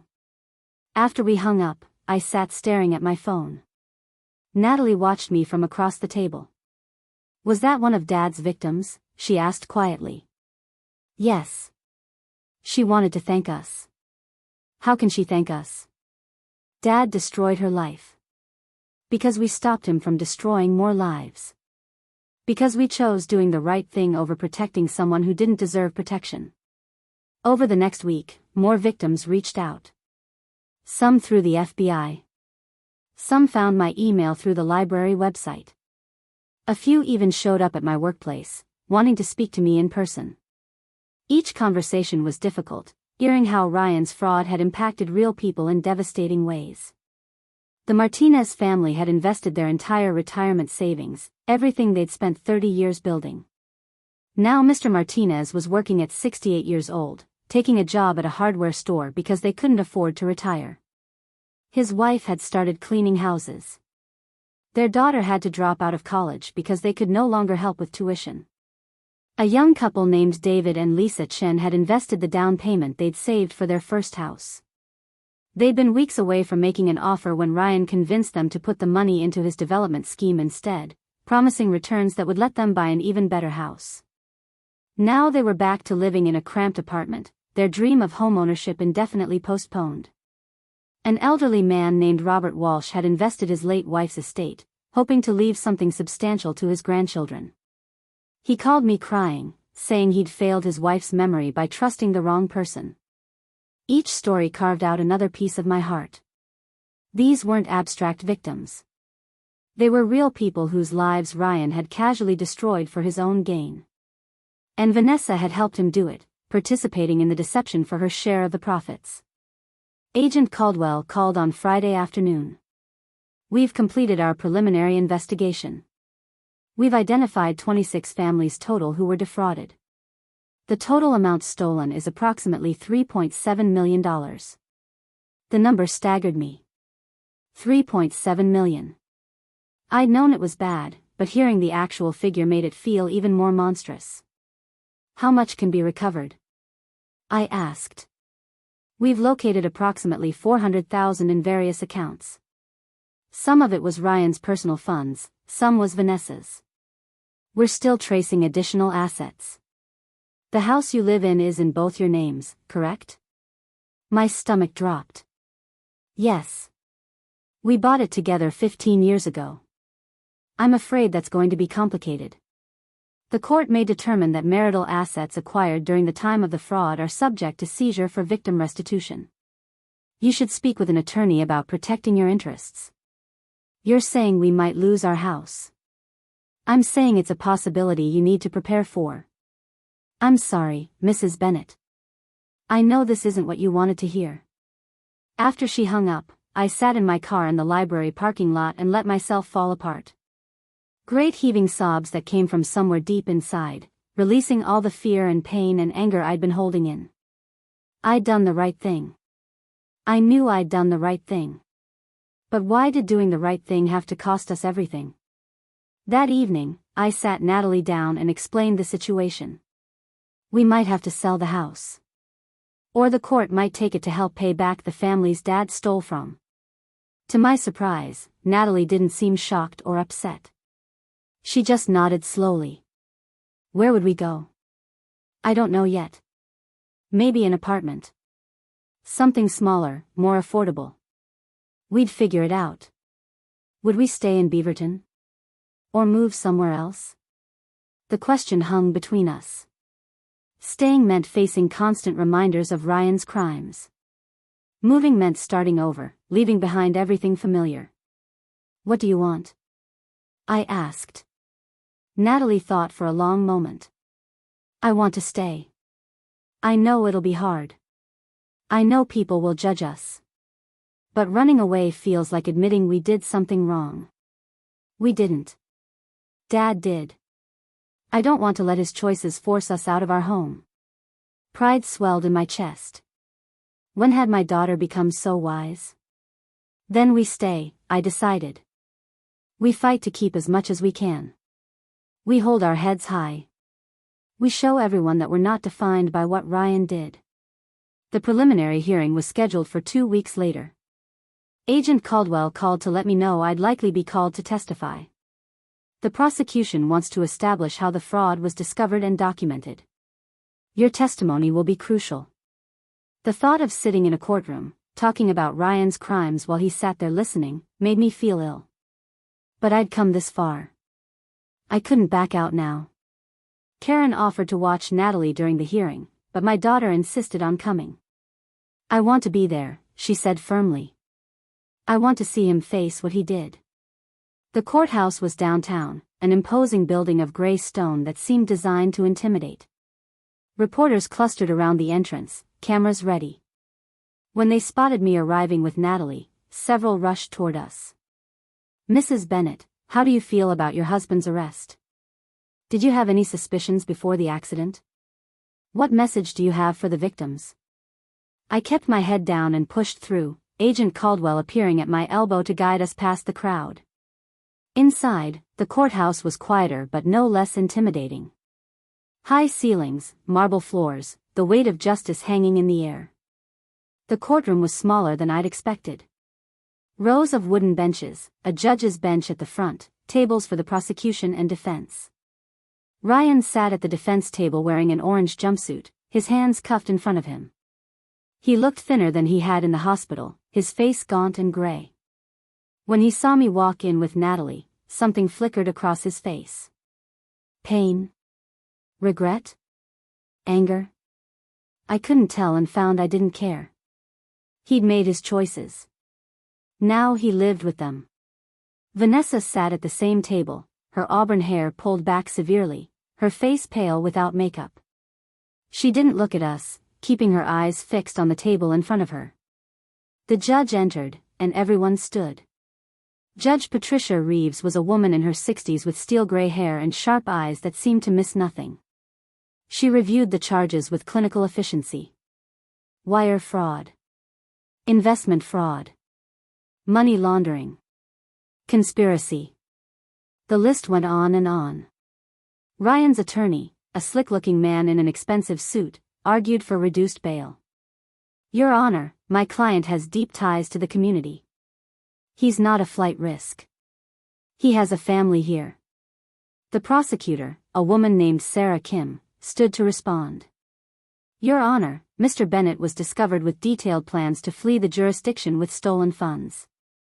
He had multiple passports and access to offshore accounts. He is absolutely a flight risk. The state requests bail be denied. Judge Reeves looked at Ryan over her reading glasses.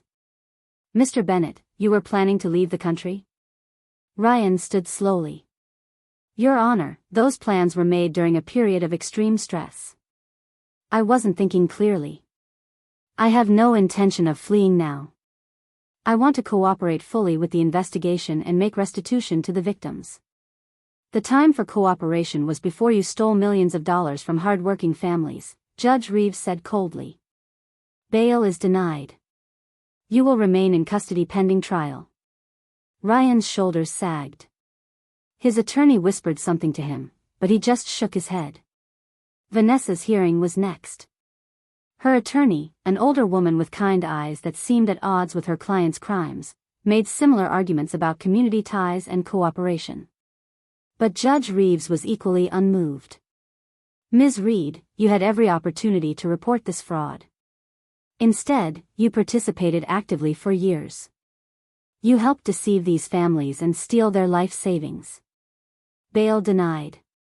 As they were being led out of the courtroom, Vanessa's eyes found mine for just a moment. She looked broken, defeated, nothing like the polished professional I'd seen at the storage facility. I felt no satisfaction in her downfall, only a hollow sadness that it had come to this. Outside the courthouse, more reporters waited. This time, Agent Caldwell suggested I make a brief statement. "It might help," she said. "Let people hear your side directly rather than through speculation and rumors." I stood on the courthouse steps with Natalie beside me, cameras pointing at us like weapons. I'd prepared nothing, had no idea what to say. So I simply spoke from the heart. "My daughter and I are still processing everything that's happened. We're devastated by what Ryan did to these families. We're cooperating fully with the investigation, and we hope that every victim receives justice and restitution. What Ryan did was wrong, and he deserves to face the full consequences of his actions. That's all we have to say." Questions flew at us as we walked away, but I didn't answer any of them. I'd said what needed saying. The rest was just noise. That evening, the local news played clips from the hearing and my statement. I watched myself on television, this woman who looked like me but seemed somehow stronger, more composed than I felt inside. Natalie sat beside me, and when my statement ended, she squeezed my hand. "You did good, Mom." "We did good," I corrected. "We're in this together." Over the following weeks, the FBI's investigation expanded. They discovered that Ryan and Vanessa had been running the scheme for nearly 4 years, longer than the 3 years I'd initially thought. Early investors had received their promised returns, which had convinced them to invest even more. Some had even recruited friends and family, becoming unwitting accomplices in the fraud. The Martinez family had been among the first victims. They'd initially invested $50,000 and received such good returns that they'd invested their remaining savings a year later. By the time Ryan's scheme collapsed, they'd put in over $200,000 and received back perhaps $30,000 in fake returns. Agent Torres called to update me on asset recovery. "We've frozen all of Ryan's accounts and are working through the process to liquidate assets. The house is a different matter. Since it's in both your names and was purchased before the fraud began, you have a legitimate claim to it. But the prosecution may argue that mortgage payments during the fraud period were made with stolen funds." "What does that mean practically?" "It means you'll probably be able to keep the house, but you might have to pay a settlement to the victim's fund.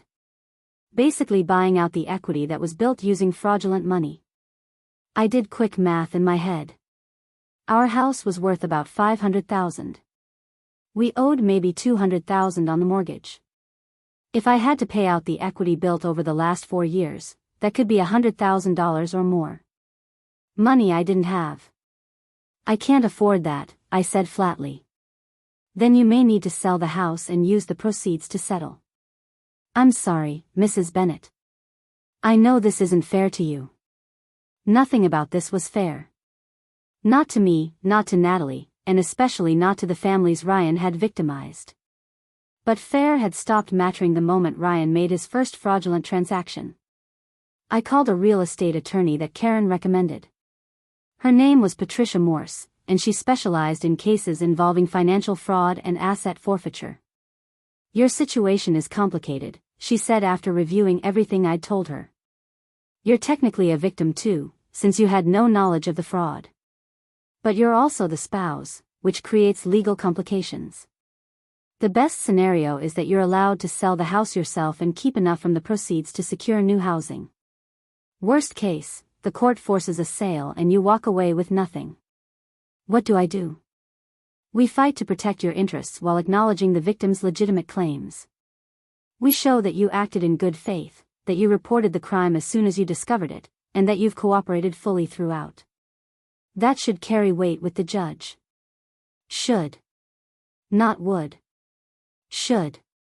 Everything had become uncertain, balanced on the edge of judicial discretion and prosecutorial decisions. Ryan's formal indictment came through in early November. 37 counts of fraud, money laundering, and related charges. If convicted on all counts, he faced up to 150 years in prison. Vanessa faced similar charges. Agent Caldwell called to tell me the trial was scheduled for March. That gives us time to build an airtight case. We have the documents you provided, plus additional evidence we've gathered. Bank records, email communications, testimony from victims. Ryan's attorney has indicated he might be willing to plead guilty in exchange for a reduced sentence. How reduced? 20 to 30 years instead of life. He'd be eligible for parole after serving 85%. 20 to 30 years. Ryan was 45 now. He'd be 65 at minimum before walking free again. Natalie would be in her 30s. Our lives would have moved on completely without him. What about the victims? What do they think? Most want him to go to trial. They want their day in court. They want to confront him publicly. But if he pleads guilty, it guarantees conviction and speeds up the restitution process. The prosecutor is considering their wishes carefully. In December, I finally hired a divorce attorney. Monica Chen, no relation to the victims with the same last name, was recommended by Patricia Morse. She'd handled several high-profile divorces involving criminal activity. Divorcing someone in prison for fraud is actually more straightforward than you'd think, she explained during our first meeting. You have clear grounds. The challenge will be in the financial settlement, but given that Ryan's assets are being seized for victim restitution, there's not much to fight over anyway. What about Natalie? Custody? He'll have parental rights unless you petition to terminate them, but exercising those rights from prison is difficult. You'll have primary custody by default. He can request visitation, but that would mean Natalie visiting him in prison. I thought of my daughter, who'd been so strong through everything. Did she want to maintain a relationship with her father? Did I have the right to make that decision for her? I need to talk to Natalie about it, I said. This affects her as much as it affects me. That evening, I sat down with my daughter to have one of the hardest conversations we'd ever had. I'm filing for divorce from your father. But before I do, I need to know what you want regarding your relationship with him.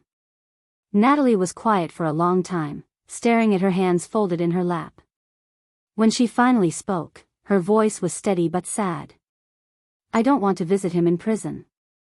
I don't want to have a relationship with him right now. Maybe someday, when I'm older and can process this better, I'll change my mind. But right now, I need distance. I need to heal from what he did to us. That's completely valid, I assured her. You don't owe him anything, honey. Not visits, not forgiveness, not anything. Do you think that makes me a bad daughter? No. I think it makes you a healthy person setting appropriate boundaries with someone who hurt you deeply. Christmas that year was quiet. Just Natalie and me, Karen and her husband, and my sister who flew in from Seattle. We didn't put up many decorations. It felt wrong to celebrate when so many families were suffering because of Ryan's actions. But on Christmas morning, Natalie gave me a gift that made me cry. It was a framed photo of the two of us from last summer, taken at the coast before everything fell apart. Below the photo, she'd written in careful calligraphy, "We survived the storm. We'll survive what comes next." I love you so much, I told her, pulling her into a tight hug. I'm so proud of the person you're becoming. I learned from you, Mom. You showed me what real strength looks like. In January, the victims were offered a settlement. The prosecution had recovered $800,000 in assets from Ryan and Vanessa combined. It wasn't nearly enough to make everyone whole, but distributed proportionally, each victim would receive approximately 22 cents on the dollar. The Martinez family would get back about $44,000 of the $200,000 they'd lost. Claire Thompson would get $33,000 of her $150,000. It was better than nothing, but it was nowhere near enough to undo the damage. Ryan accepted a plea deal in February. 25 years in federal prison with eligibility for parole after serving 21 years. Vanessa took a similar deal, receiving 18 years. Neither would see freedom for decades. I didn't attend the sentencing hearing. Neither did Natalie. We'd said everything we needed to say, and watching Ryan be formally sentenced felt like reopening wounds that were finally starting to heal. Agent Caldwell called afterward to tell me it was done. He addressed the court, she said. Apologized to the victims. Said he took full responsibility for his actions. Several victims spoke during the impact statements. It was emotional. Did he mention us? Natalie and me? He said he hoped someday you'd both be able to forgive him. That he understood if you couldn't. I felt nothing hearing those words. No anger, no sadness, just emptiness where love used to live. Maybe forgiveness would come eventually, but it wasn't something I could force or fake. We sold the house in April.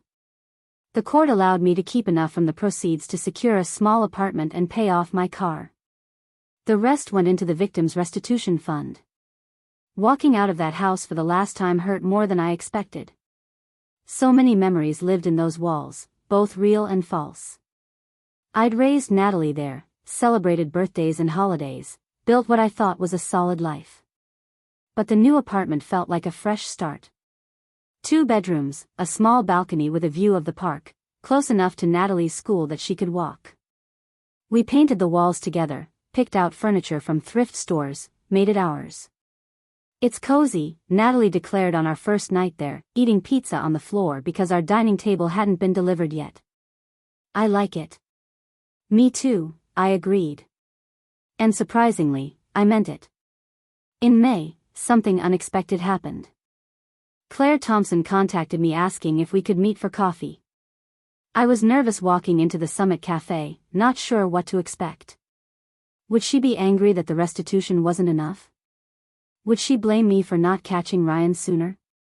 But when I saw her sitting at a corner table, she stood and hugged me like an old friend. Thank you for agreeing to meet, she said once we'd ordered. I know this is probably strange. A little, I admitted. I wanted you to know that a group of us victims have been meeting regularly. Supporting each other through this. And we've started something. A nonprofit organization focused on educating people about investment fraud. We're calling it Truth and Trust Financial Education. That's wonderful, I said, meaning it. We want you to be part of it. To share your story. To help other spouses recognize warning signs before it's too late. She pulled out a folder and slid it across the table. We'd like you to join our board of directors. If you're willing. I stared at the paperwork in front of me, shocked. You want me involved? After everything? Laura, you're the reason we got any justice at all. You chose integrity over loyalty when it mattered most. That's exactly the kind of voice we need. Tears blurred my vision.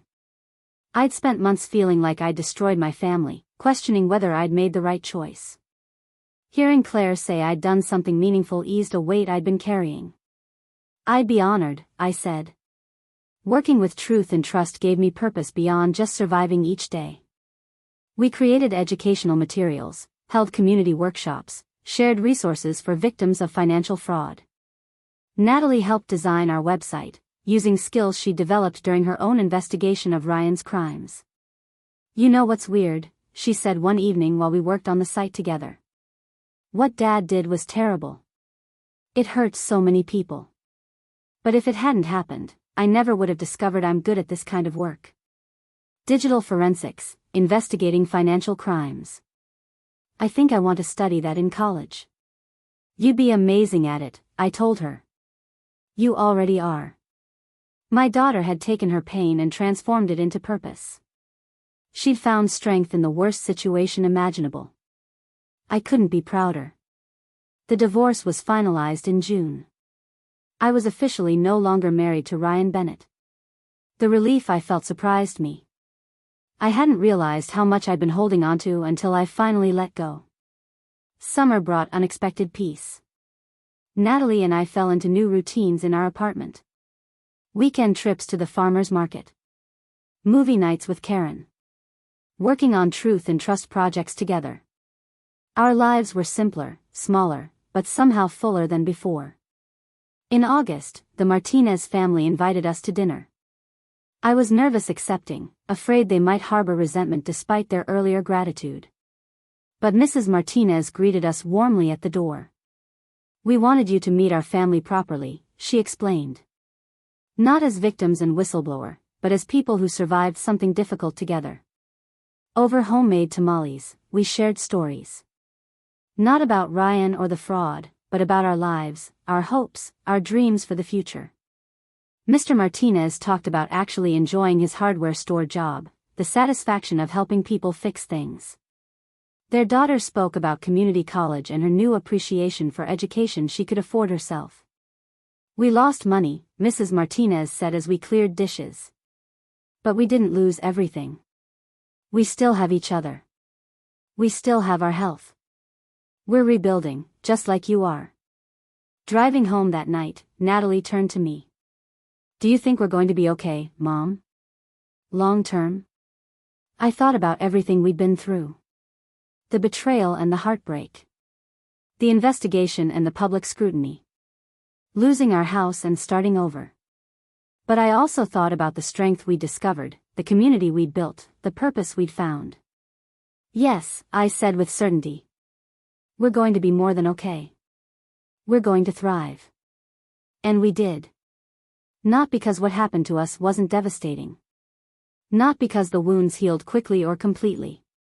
But because we chose to move forward together, to build something meaningful from the wreckage, to help others avoid the pain we'd endured. Ryan had tried to destroy us when he chose greed over family. Instead, he'd revealed what we were truly capable of. Strength. Courage. Resilience. Love.